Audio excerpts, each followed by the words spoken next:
dari kelompok SDN 138 Kota Jambi. Di sini kami akan memperlihatkan reka adegan dari 3 kasus yang telah kami presentasikan sebelumnya.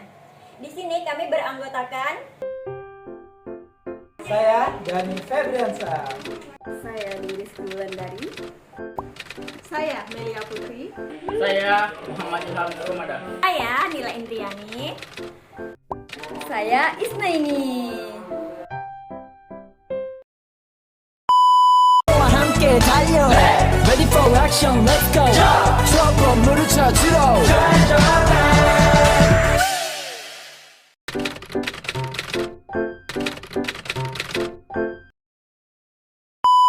Assalamualaikum warahmatullahi wabarakatuh. Waalaikumsalam warahmatullahi wabarakatuh. Oke, hari ini kita akan belajar matematika, di mana tujuan pembelajaran kita hari ini adalah untuk menentukan nilai rata-rata atau MEAN. Silakan buka bukunya. Nah, untuk menentukan nilai rata-rata atau MEAN ini, misalkan Ibu mempunyai persoalan. Jika di kelas 6C memiliki berat badan yang berbeda-beda, yaitu 45 kilo, 60 kilo, 50 kilo, dan 55 kilogram. Nah, maka bagaimana cara kita menentukan rata-rata atau MEAN? Nah, untuk mencari hal tersebut atau persoalan tersebut, kita perlu tahu dulu urutan atau langkah-langkah dalam mengerjakan soal. Ada yang tahu langkah-langkahnya apa? Tidak tahu, Bu. Oke, Ibu kasih tahu ya. Langkah-langkahnya pertama kita harus menuliskan yang diketahui terlebih dahulu. Apa yang diketahui? Berat badan kelas 6C.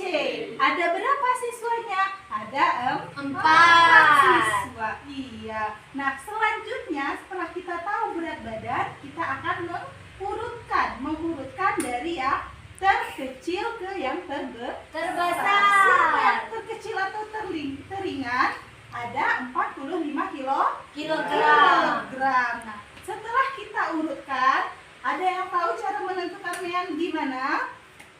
Mencari nilai tengah dulu. Tidak, MEAN itu nilai rata-rata. Untuk mencari nilai rata-rata, kita jumlahkan keseluruhan berat badan. Kemudian kita bagi dengan jumlah siswa. Maka bisa kita kerjakan menjumlahkan 4 buah berat badan tadi dengan 4. Hasilnya itu kita sebut dengan MEAN atau nilai rata-rata. Sekarang coba anak-anak Ibu kerjakan di bukunya terkait MEAN atau rata-rata tanpa melihat langkah-langkahnya. Silakan dikerjakan. Apakah bisa? Oke. Melihat ya. Bagus, Dwi. Udah bisa. Isnani, apa yang nggak bisa? Bantuinnya Bu, kayak gimana, Bu? Oh, ini udah benar. Aduh.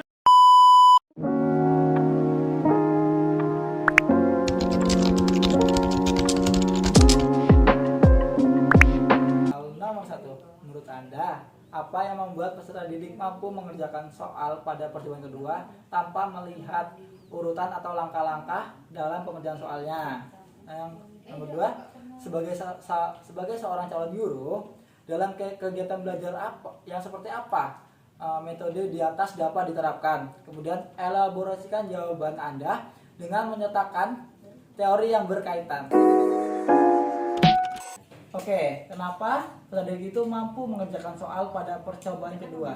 Nah, kenapa? Karena dari awal pembelajaran peserta didik itu sudah diberikan tahapan-tahapan atau langkah-langkah yang diberikan guru. Kemudian peserta didik itu sudah biasa dan juga terbiasa. Oleh karena itu, peserta didik itu mempunyai gambaran bagaimana tahapan-tahapan yang akan dikerjakannya.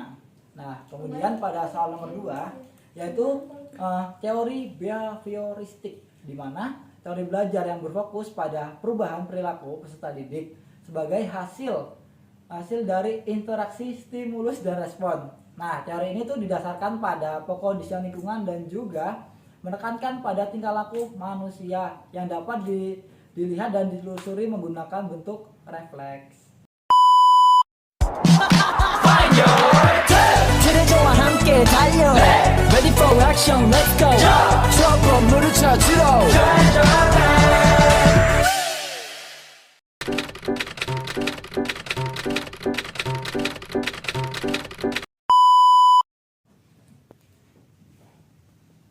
Assalamualaikum anak-anak. Waalaikumsalam Ibu. Kurang semangat. Assalamualaikum warahmatullahi wabarakatuh. Waalaikumsalam warahmatullahi wabarakatuh. Alhamdulillah. Bagaimana kabar anak ibu pagi hari ini? Baik Bu. Alhamdulillah. Baiklah, kali ini kita akan belajar apa? Benar, kali ini kita akan belajar matematika. Silahkan dibuka bukunya pada halaman 5. Udah dibuka bukunya halaman 5? Udah Bu. Kali ini kita akan belajar berhitung. Adakah anak-anak ibu yang sudah bisa berhitung? Oke, baiklah. Ibu akan mempelajari dan mengajarkan kalian bagaimana caranya berhitung. Oke, ibu coba ya. 2 ditambah 2 jadi berapa? Ayo. 4 Bu. Benar, 2 ditambah 2 menjadi 4. 4. Ayo coba dihitung. 1, 2, 3, 4. Oke, pintar. Ibu lanjut lagi. 8 ditambah 3. Ayo berapa jadinya? Ayo berapa? 10 Bu. Salah. 12 Bu. Salah juga. Jadi kalian ternyata masih belum bisa bagaimana cara berhitung dengan baik dan benar. Oke, selanjutnya atau minggu depan kita akan mempelajari supaya kalian lebih bisa berhitung dengan baik agar bisa berhitung.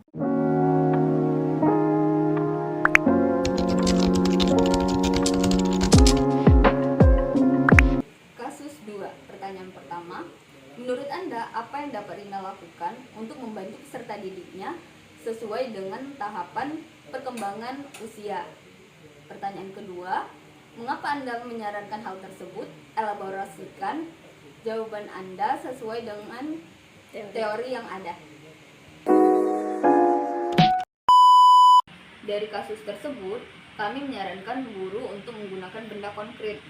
Contohnya menggunakan seperti buah-buahan, sayuran, biji congklak, ataupun lidi untuk membantu peserta didik untuk belajar berhitung. Alasannya adalah karena pada usia anak SD kelas 1 biasanya itu pada umumnya berusia 7 tahun. Anak usia 7 tahun ini belum bisa berpikir abstrak ataupun hipotesis. Nah, sesuai dengan teori Piaget, pada tahap operasional konkret, ini tahapan ketiga dari perkembangan kognitif. Ini rentang usianya dari usia 7 tahun sampai 11 tahun, di mana pada tahap ini anak belum bisa diajak untuk memecahkan masalah bersifat abstrak ataupun hipotesis.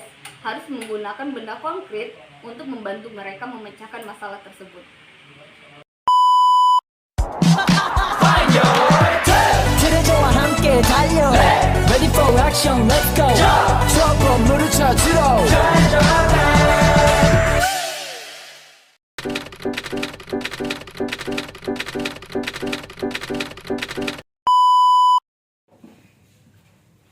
Assalamualaikum anak-anak. Waalaikumsalam Ibu. Gimana kabarnya hari ini? Baik? Baik Bu. Hari ini kita belajar apa? Ada yang tahu? Bahasa Indonesia. Benar, bahasa Indonesia. Sekarang keluarkan buku bahasa Indonesianya. Kalian buka halaman 5. Bisa dilihat di situ halaman 5 ngapain? Baik, tentang apa? Gedung pencakar. Iya benar, tentang gedung pencakar langit. Jadi di sini kita belajar mendeskripsikan ya. Jadi di sini kita mendeskripsikan tentang gedung pencakar langit yang ada di Dubai. Oke, ada yang tahu gedung pencakar langit itu apa? Gimana bentuknya? Ada yang tahu? Nggak tahu. Nggak tahu ya. Jadi di sini kita akan mendeskripsikan yang ada di sekitar kita aja. Di sekitar sini ada apa? Pantai, Bu. Pantai, bagus. Selain pantai ada apa aja? Ada pempek, Bu. Wah, itu makanan khas kita ya. Ada pempek. Ada lagi apa lagi? Makanan khas yang lain? Ada rendang, Bu. Wah, rendang. Suka makan rendang? Suka. Rendang itu terbuat dari apa? Daging. Nah, itulah bagaimana cara kita mendeskripsikan sesuatu.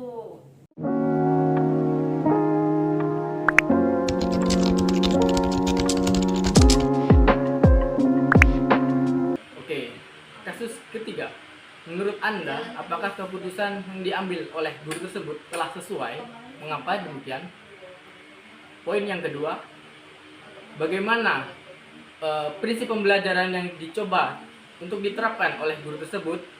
Kemudian coba elaborasikan dengan teori yang berkaitan dengan kasus ketiga ini. Berdasarkan pada kasus ketiga ini, menurut kelompok kami pada poin pertama, apa yang sudah diputuskan oleh guru tersebut telah sesuai. Karena Pak Made mencoba mengangkat konteks pembelajaran dengan basis lingkungan sekitar yang dicoba agar dapat peserta didik dapat memahami dengan lebih konkret atas apa yang dicoba terangkan oleh Pak Made tersebut. Pada kasus yang kedua, prinsip pembelajaran yang dicoba diterapkan oleh guru tersebut adalah prinsip pembelajaran relevansi, di mana dalam penerapannya dirancang untuk sesuai dengan lingkungan dan budaya dari peserta didiknya. Kemudian berdasarkan teori yang ketiga ini, teori yang berkaitan langsung dengan kasus ini adalah teori konstruktivisme.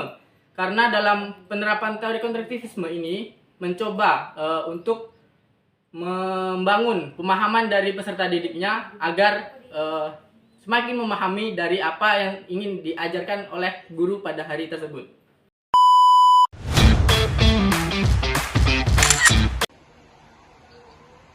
Baiklah, berdasarkan ketiga kasus yang sudah kita bahas sebelumnya, dapat kita tarik suatu kesimpulan di mana seorang guru itu harus bisa memahami dan mengetahui bagaimana karakteristik peserta didik yang berbeda-beda.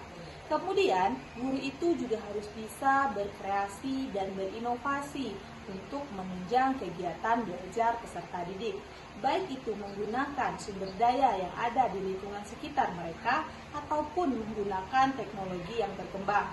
Hal ini sejalan dengan pembelajaran berdiferensiasi, di mana pada pembelajaran berdiferensiasi ini berfokuskan kepada kebutuhan, minat, kemudian karakteristik peserta didik yang berbeda-beda.